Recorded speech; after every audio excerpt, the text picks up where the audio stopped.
Авилга бол нийгэмд хөгжилд, шударга усан дэвшилд хамгийн хор хөнөөл үзүүлдэг вирус байна л да.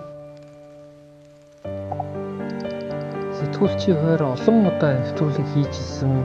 Үүндээ авилгын хүчээр маш амжилттай цэцгэлээд явж байгаа түмэн виз эрхлэгчид, албан тушаал агсад бүр сайн явуулсаж байгаад идэв. Авилгын хүчээр шүү дээ. Яаж энэ авилгыг арилгах вэ?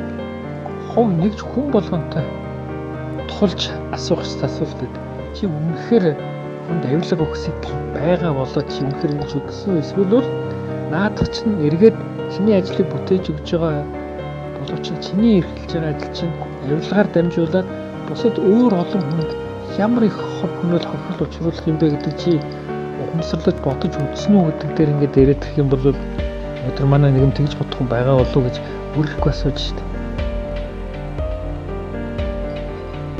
Хүн бол заяасны умсрын өгд хэр бохирдсан байна, хэр хэрцсэн байна, тэр муухай болсон байна. Ингээд тэрнүүрээ бид яаж өөрийгөө бий болгож хүмүүжүүлж авч явж байна.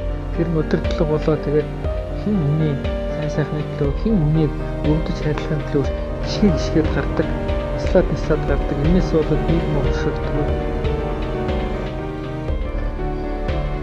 Авилгалын одоо үйл үзэгдэгч наснаас ингэ дээшээ өгсдөг алхдаг юм байлаа юм аа. Ер нь одоо шин залуу үеийнхэн үнэхээр эргэж харж бодож тунгааж энэ нийгмээ арай жоохон өөрөө сэргийлж авчих байхаа л гэж би өөдрөгөө харах бас тэл байгаа шүү.